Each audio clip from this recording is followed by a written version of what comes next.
दोस्तों, क्या आप जानते हैं कि इस बार चंद्रयान 3 मिशन में एक शेप यानी स्पेक्ट्रोपोलैरिमेट्री ऑफ हैबिटेबल प्लैनेट अर्थ नाम का इक्विपमेंट भेजा गया है, जो मून के ऑर्बिट में रहकर इसरो के वैज्ञानिकों को हैबिटेबल प्लैनेट्स को ढूंढने में मदद करेगा। तो 14 जुलाई 2023 दोपहर के 2:35 पर LVM-3 रॉकेट ने चंद्रयान 3 के साथ सतीश धवन स्पेस सेंटर से अंतरिक्ष की ओर उड़ान भरी और केवल 16 मिनट्स में 3900 किलोग्राम के चंद्रयान 3 को अर्थ के EPO यानी कि इलिप्टिक पार्किंग ऑर्बिट में छोड़ दिया, जिसके आगे का सफर चंद्रयान 3 खुद पूरा करेगा और लॉन्च के 45 दिन बाद 23 अगस्त 2023 को मून के साउथ पोल पर मैंजीनियस सी एंड सिंप्लिनियस एन क्रेटर के ऑलमोस्ट बीच में लैंड करेगा, जहां इसमें मौजूद रोवर और लैंडर दोनों में इंस्टॉल्ड अलग अलग तरह के साइंटिफिक इंस्ट्रूमेंट्स मून सरफेस पर कई एक्सपेरिमेंट्स परफॉर्म करेंगे। पर क्या आप जानते हैं कि वो एक्सपेरिमेंट क्या होंगे और उनसे हमें चंद्रमा की सरफेस के बारे में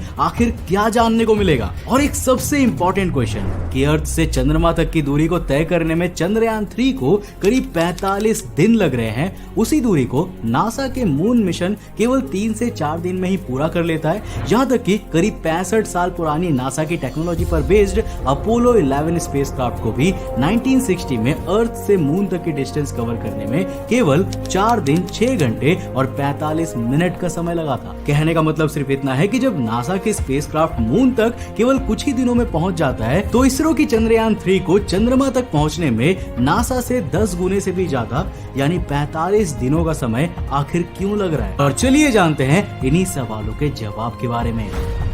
तो दोस्तों, चंद्रयान 3 2008 में शुरू किए गए इंडिया के चंद्रयान प्रोग्राम का तीसरा मिशन है, जिसका काम चांद पर एक सेफ लैंडिंग परफॉर्म करना है और उसकी सरफेस पर various experiments including moon soil chemical analysis perform करना है। 14 जुलाई को लॉन्च हुआ चंद्रयान 3 अभी अर्थ के इलिप्टिक पार्किंग ऑर्बिट में है, जहां ये 31 जुलाई तक रहेगा, जिसके बाद ट्रांस लूनार इंजेक्शन टेक्निक के जरिए चंद्रयान 3 1 अगस्त 2023 को मून के इलिप्टिक ऑर्बिट में एंटर करेगा और फिर वहां भी कई दिनों तक उसके ऑर्बिट में घूमने के बाद 17 अगस्त को इससे लैंडर सेपरेट होगा। और अगर सब कुछ ठीक रहा तो चंद्रयान 3 का लैंडर धीरे धीरे मून के पहले से ही तय की गई लैंडिंग साइट की ओर बढ़ेगा, जिसके कोऑर्डिनेट्स 69.367621 साउथ, 32.348126 ईस्ट बताई जा रही है। पर यहाँ पर यह ध्यान रखने वाली बात है कि इस बार इसरो ने चंद्रयान 3 में कई ऐसे ऑटोमेटिक सेंसर्स भी लगाए हैं जो क्रिटिकल सिचुएशंस में लैंडर की सेफ्टी के लिए खुद से लैंडिंग साइट को बदल भी सकता है। अब इस पूरे चंद्रयान 3 स्पेसक्राफ्ट का टोटल पेलोड मास 3900 किलोग्राम है, जिसमें 2148 किलोग्राम का प्रोपल्सन मॉड्यूल, 1752 किलोग्राम का लैंडिंग मॉड्यूल और 26 किलोग्राम का रोवर शामिल है। अब देखो, ये मिशन इसीलिए भी काफी इंपॉर्टेंट हो जाता है क्योंकि इसरो का लास्ट मिशन यानी चंद्रयान 2 जो जुलाई 22, 2019 में लॉन्च किया गया था, उसमें इंडिया का मून के साउथ पोल पर विक्रम लैंडर को उतारने का प्लान फेल हो गया था, क्योंकि लास्ट मिनट पर जब लैंडर मॉड्यूल मून सरफेस से केवल 335 मीटर यानी कि 0.335 किलोमीटर करीब था ना, तब इसका इसरो से अचानक से कम्युनिकेशन ही टूट गया, जिसके बाद जांच में ये पता चला कि लैंडर सरफेस के कुछ 100 मीटर करीब आने के बावजूद भी अपनी स्पीड को स्लो नहीं कर पाया और करीब 59 मीटर्स पर सेकंड की हॉरिजॉन्टल वेलोसिटी से मून की सरफेस से जाकर क्रैश हो गया। अब इस मिशन से इंडिया को काफी ज्यादा उम्मीदें थी, बट विक्रम लैंडर के क्रैश होने से कुछ समय के लिए पूरे इंडिया में एक निराशा सी छा गई। हमें कई इमोशनल पिक्चर्स भी देखने को मिले, पर अब चंद्रयान 3 के साथ इंडिया ने एक स्ट्रॉन्ग कमबैक किया है एंड अगेन अब 14 जुलाई को लॉन्च करने के बाद इंडिया का चंद्रयान 3 दोबारा से चंद्रमा के साउथ पोल की ओर अपना सफर शुरू कर चुका है। चांद पर सॉफ्ट लैंडिंग करना कितना मुश्किल है, आप इसका अंदाजा इसी बात से लगा सकते हैं कि अब तक दुनिया के केवल 3 देशों ने ही मून पर सक्सेसफुली लैंडिंग कंप्लीट की है, जिसमें अमेरिका, रशिया और तीसरे नंबर पर चाइना शामिल है। पर अब जल्द ही इंडिया भी इस ई-लाइट ग्रुप में शामिल होकर चांद पर मून लैंडिंग करने वाला चौथा देश बन जाएगा और मून के साउथ पोल पर रोवर से एक्सपेरिमेंट करने वाला पहला कंट्री बन जाएगा। अब इसीलिए इस मिशन को लेकर पूरे देश में एक अलग ही एक्साइटमेंट है। यहाँ तक कि जब चंद्रयान 3 का लॉन्च हुआ तब इस लॉन्च की लाइव स्ट्रीम पर वॉचिंग 10 लाख को पार कर चुकी थी। चंद्रयान 3 की सॉफ्ट लैंडिंग इंडिया की एक ऐसी टेक्नोलॉजी का डेमोन्स्ट्रेशन होगी जो फ्यूचर में इंटरप्लैनेटरी मिशन के लिए भी इस्तेमाल की जा सकती है। यानी अगर चंद्रयान 3 सक्सेसफुल लैंड होता है, जो कि इस बार होगा ही। तो इसके बाद हमें इसरो शायद जल्द ही सोलर सिस्टम के प्लैनेट्स पर भी लैंडर एंड रोवर मिशन करती हुई देखने को मिल सकती है, जो फ्यूचर में इंडिया को एक स्पेस सुपर पावर बनाने के लिए काफी इंपॉर्टेंट है, क्योंकि चाइना लगातार स्पेस में अपनी पकड़ बनाता जा रहा है। Now coming back to the topic, simple words में कहा जाए तो चंद्रयान 3 इंडिया के लिए काफी इंपॉर्टेंट मिशन है, जो इंडिया को फ्यूचर में एक स्पेस सुपर पावर के रूप में स्टैब्लिश होने में मदद करेगा। Technology of Chandrayaan 3। तो दोस्तों, जैसा कि हम जानते हैं कि चंद्रयान 3 में एक indigenous lander module, propulsion module और एक रोवर भी शामिल है। इसमें प्रोपल्शन मॉड्यूल ही चंद्रयान 3 का वो हिस्सा है जिसमें लैंडर और रोवर दोनों मौजूद है, और LVM-3 रॉकेट चंद्रयान 3 के प्रोपल्सन मॉड्यूल को ही अर्थ के ऑर्बिट में डिप्लॉय किया है। अब दोस्तों, प्रोपल्सन मॉड्यूल ही अर्थ के ऑर्बिट से मून के ऑर्बिट तक का सफर तय करेगा, जहां मून के सरफेस से करीब 30 किलोमीटर ऊपर इससे लैंडर मॉड्यूल अलग होकर चांद के सरफेस पर लैंडिंग साइट की ओर बढ़ने लगेगा। अब इस पूरे मिशन में एक सबसे इंपॉर्टेंट बात यह है कि इस बार चंद्रयान 3 में ऑर्बिटल मॉड्यूल को इंक्लूड नहीं किया गया है, क्योंकि चंद्रयान 2 में भेजा गया ऑर्बिटर आज भी चांद के ऑर्बिट में बेहतरीन तरीके से काम कर रहा है, और इसी को चंद्रयान 3 में कम्युनिकेशन के लिए भी प्रयोग किया जाएगा। पर क्योंकि इस बार चंद्रयान 3 में ऑर्बिटल को इंक्लूड नहीं किया गया, इसीलिए चंद्रयान 3 मिशन के टोटल पेलोड मास में भी काफी जगह बच गई थी, जिसमें एक्स्ट्रा पेलोड इंक्लूड किया जा सकता था, और इसीलिए इस बार चंद्रयान 3 के प्रोपल्सन मॉड्यूल में इसरो ने एक एक्स्ट्रा इक्विपमेंट इंक्लूड किया है। इस पेलोड का नाम है शेप, यानी स्पेक्ट्रोपोलैरिमेट्री ऑफ हैबिटेबल प्लैनेट अर्थ, जो मून के सरफेस से 100 किलोमीटर ऊपर रहते हुए अर्थ से आने वाली वेरियस स्पेक्ट्रल एमिशन को स्टडी करेगा और समझेगा कि आखिर अर्थ जैसे हैबिटेबल प्लैनेट की स्पेक्ट्रोग्राफ में ऐसा क्या यूनिक है जो इस पर लाइफ की मौजूदगी को इंडिकेट करता है। और अगर इसरो ऐसा कुछ यूनिक फीचर ढूंढ लेती है तो इसके जरिए फ्यूचर में ऐसे हैबिटेबल प्लैनेट्स को ढूंढना और भी आसान हो जाएगा, जहां लाइफ मौजूद है या लाइफ की पॉसिबिलिटीज काफी ज्यादा है। अब दोस्तों, इसके बाद बारी आती है चंद्रयान 3 के सेकंड पेलोड की, जो की है लैंडर मॉड्यूल। चंद्रयान 3 का लैंडर मॉड्यूल एक बॉक्स टाइप स्ट्रक्चर है, जिसमें 4 लैंडिंग लेग्स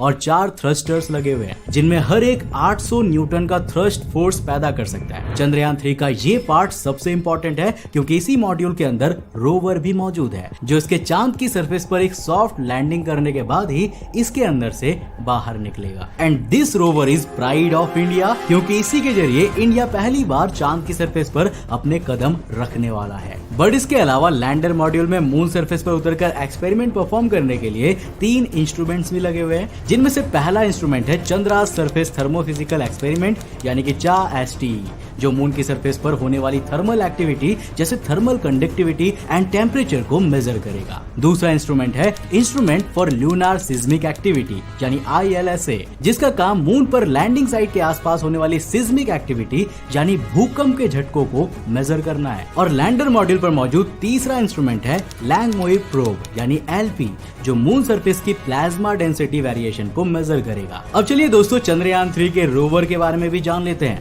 तो चंद्रयान 3 में मौजूद रोवर का मास 26 किलोग्राम का है, जिसमें टोटल 6 पहिए लगे हुए हैं, जिसकी मदद से ये मून की डिफरेंट साइट्स पर जाकर मून सॉइल पर एक्सपेरिमेंट परफॉर्म करेगा। इसके अलावा इसमें कई साइंटिफिक इंस्ट्रूमेंट्स जैसे कैमराज, स्पेक्ट्रोमीटर एंड एक ड्रिल भी लगाई गई है, ताकि रोवर सॉइल सैंपल्स को इकट्ठा करने के लिए मून सरफेस में छोटे ड्रिल भी कर सके। अब चंद्रयान 3 का ये रोवर पूरे 14 अर्थ डेज तक चांद की सरफेस पर एक्सपेरिमेंट परफॉर्म करेगा। अब इन एक्सपेरिमेंट्स को करने के लिए चंद्रमा 3 के रोवर में भी टोटल 2 इंस्ट्रूमेंट्स लगे हुए हैं। Number 1, alpha particle X-ray spectrometer, जिसकी मदद से रोवर मून की सॉइल के केमिकल कॉम्पोजिशन और इनफर मिनरोलॉजिकल कॉम्पोजिशन को समझ पाएगा। Number 2, laser induced breakdown spectroscope, जिसकी मदद से रोवर मून की सॉइल के elemental composition like magnesium, aluminium, silicon, potassium, calcium, titanium या फिर आयरन जैसे को समझ पाएगा कि मून के साउथ पोल सरफेस में आखिर कौन कौन से एलिमेंट्स कितने परसेंटेज में मौजूद है। चंद्रयान 3 के ये सभी एक्सपेरिमेंट से हम लूनार सरफेस की कॉम्पोजिशन को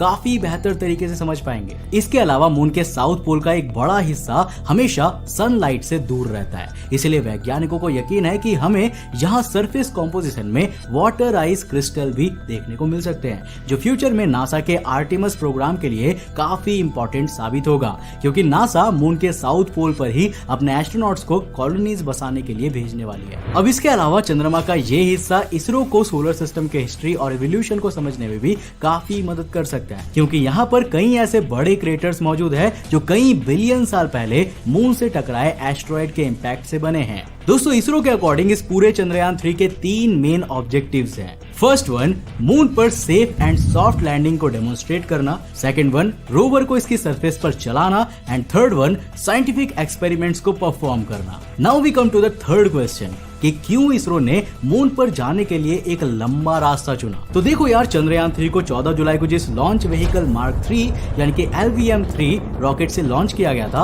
वो 6,40,000 किलो भारी रॉकेट इसरो का सबसे पावरफुल रॉकेट है, जिसे geosynchronous satellite launch vehicle mark 3 के नाम से भी जाना जाता है, जिसका डायमीटर ऑलमोस्ट 4 मीटर और हाइट 43 मीटर यानी 142 फीट है। इस रॉकेट से एक लॉन्च की कॉस्ट ही 500 करोड़ इंडियन रुपीस की आती है। लेकिन आपको जानकर हैरानी होगी कि इतने पावरफुल रॉकेट को प्रयोग करने के बावजूद इसने चंद्रयान 3 स्पेसक्राफ्ट को केवल अर्थ के इलिप्टिक पार्किंग ऑर्बिट में ही डिप्लॉय किया है, और जहां से चंद्रयान 3 चंद्रमा तक अपना 3,84,000 किलोमीटर का सफर खुद तय करेगा, जिसमें इसकी सबसे ज्यादा मदद खुद हमारी पृथ्वी करेगी, जिसकी ग्रेविटी की इलिप्टिकल ऑर्बिट में घूमते हुए ये अपनी स्पीड को लगातार धीरे धीरे बढ़ाकर अपने ऑर्बिट को बड़ा करता जाएगा। और राइट पोजीशन में आने पर जब इसकी डायरेक्शन में मून और अर्थ अलाइन हो जाएंगे, तब इसके थ्रस्टर्स एक बार तेजी से ऑन किए जाएंगे और ये तेजी से अर्थ की ग्रेविटी से बाहर निकलकर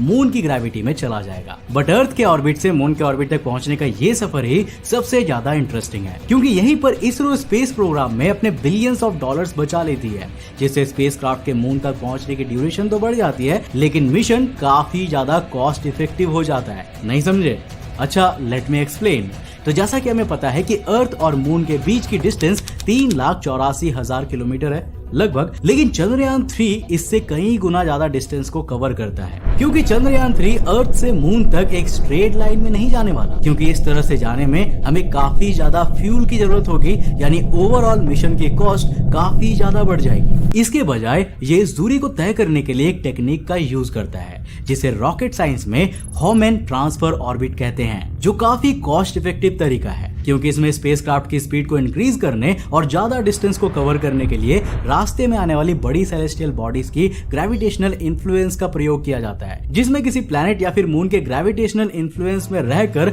ऑर्बिट में रहते रहते पहले धीरे धीरे अपनी स्पीड को ग्रेविटी की मदद से बढ़ाया जाता है, जहां स्पेसक्राफ्ट साथ ही साथ अपने ऑर्बिट को और भी बड़ा करता रहता है, और एक टाइम के बाद एक प्रिसाइज डायरेक्शन पर अपनी थ्रस्टर्स को ऑन करके दूसरे सेलेस्टियल ऑब्जेक्ट की ओर शूट कर दिया जाता है। वैसे ज्यादातर सोलर सिस्टम में भेजे जाने वाले इंटरप्लैनेटरी मिशंस इसी तरह किए जाते हैं, यहां तक कि वॉयेजर स्पेसक्राफ्ट ने भी अपनी स्पीड को ओवर टाइम इसी तरह से इंक्रीज किया है। पर अगर हम अभी चंद्रयान 3 की ही बात करें, तो चंद्रयान 3 पहले होमेन ट्रांसफर ऑर्बिट से एक तेज स्पीड पर अर्थ के ऑर्बिट से निकलकर मून की ओर बढ़ेगा, जहां चांद के ग्रेविटेशनल इन्फ्लुएंस के करीब पहुंचने पर अब चंद्रयान 3 का प्रोपल्सन मॉड्यूल एक और इम्पोर्टेंट प्रोग्राम परफॉर्म करेगा, जिसे लूनार ऑर्बिट इंसर्शन कहा जाता है, जिसमें मून की ग्रेविटी में आने पर यह अपनी स्पीड को स्लो कर लेगा। ये प्रोसेस भी काफी क्रिटिकल होता है, क्योंकि इस दौरान ना तो स्पेसक्राफ्ट की स्पीड ज्यादा होनी चाहिए और ना ही हद से ज्यादा कम, क्योंकि अगर स्पीड ज्यादा रही तो स्पेसक्राफ्ट मून के ऑर्बिट में कैप्चर ही नहीं हो पाएगा और उससे फिर आगे निकल जाएगा,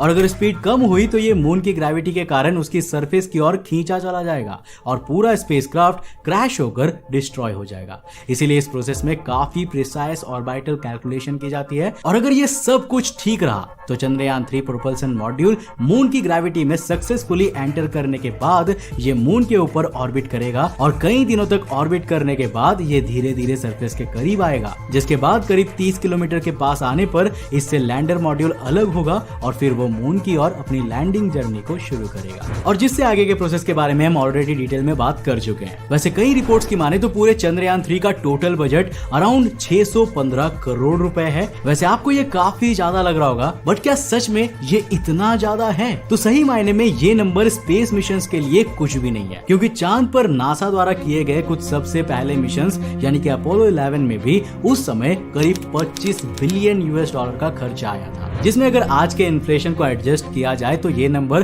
257 अरब डॉलर का आता है। जो कि आज के पाकिस्तान की टोटल जीडीपी का ऑलमोस्ट 80% है। ये बजट इतना ज्यादा है कि अगर इसरो को ये बजट दिया जाए तो हम तो सीधा मार्स पर ही इंसानों को उतार देंगे। वेल, मजाक से हटके इसरो इतने कम बजट में भी जो कारनामे कर रही है उससे पूरी दुनिया हैरान है। अभी हाल ही में एक मूवी आदिपुरुष आई थी जिसका बजट कहा जा रहा था कि करीब 700 करोड़ रुपए का हो गया है, क्योंकि 500 करोड़ से बनाने में और 200 करोड़ फिर बाद में उसे और अच्छा करने के लिए किया गया था। तो 700 करोड़ की वो मूवी बनी थी, लेकिन वही 615 करोड़ रुपए में इसरो चंद्रयान 3 को कर रहा है, जो कि हमें काफी वैल्यूएबल नॉलेज देने वाला है। अब मैं आपसे जानना चाहूंगा कि आपको क्या लगता है, क्या इसरो कभी दुनिया की नंबर 1 स्पेस ऑर्गेनाइजेशन बन पाएगी? आप अपना जवाब मुझे नीचे कमेंट करके जरूर देना। दोस्तों, वीडियो पसंद आया तो लाइक करके जाना। मैं मिलता हूं आपको नेक्स्ट एपिसोड के साथ, तब तक के लिए बाय, जय